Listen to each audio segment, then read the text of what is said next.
সুপ্রিয় দর্শক, আসসালামু আলাইকুম। ঝালপ্রেমীদের জন্য আজকে নিয়ে এসেছি দুর্দান্ত একটি রেসিপি, বোম্বাই মরিচের আচার। এতটাই টেস্টি, না খেলেই নয়। আমি এখানে আচার বানানোর জন্য যা যা উপকরণ নিয়েছি: তেঁতুল, রসুন, পাঁচফোড়ন, বোম্বাই মরিচ আর নিয়েছি চিনি। যারা ঝালপ্রেমী তাদের জন্য রেসিপিটি আশা করি ভালো লাগবে।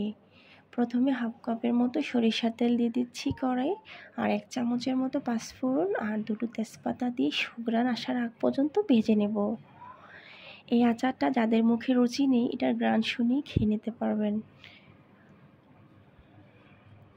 দিয়ে দিচ্ছি মরিচ আর 3-4 চামচের মতো চিনি দিয়ে কিছুক্ষণ কষিয়ে নেব। চুলাটা এই পর্যায়ে কমিয়ে রাখতে হবে, না হলে তলানিতে পুড়ে লেগে যাবে। হাফ চামচের মতো হলুদ আর সামান্য লবণ। এবার ঢাকনা দিয়ে চুলাটা কমিয়ে কিছুক্ষণ কষিয়ে নিচ্ছি। এই আচারটা খেতে খুব ভালো লাগে। আর দিয়ে দিচ্ছি তেঁতুল। আচারের স্বাদকে দ্বিগুণ স্বাদ বাড়িয়ে দেয় তেঁতুল। আপনারা চাইলে আমার মতো করে বানাতে পারেন। আর দিয়ে দিচ্ছি 1 চামচের ময়দা। এটা দেওয়ার ফলে হয় কি, গ্রেভি গ্রেভি ভাব আসে একটা আচারের মধ্যে।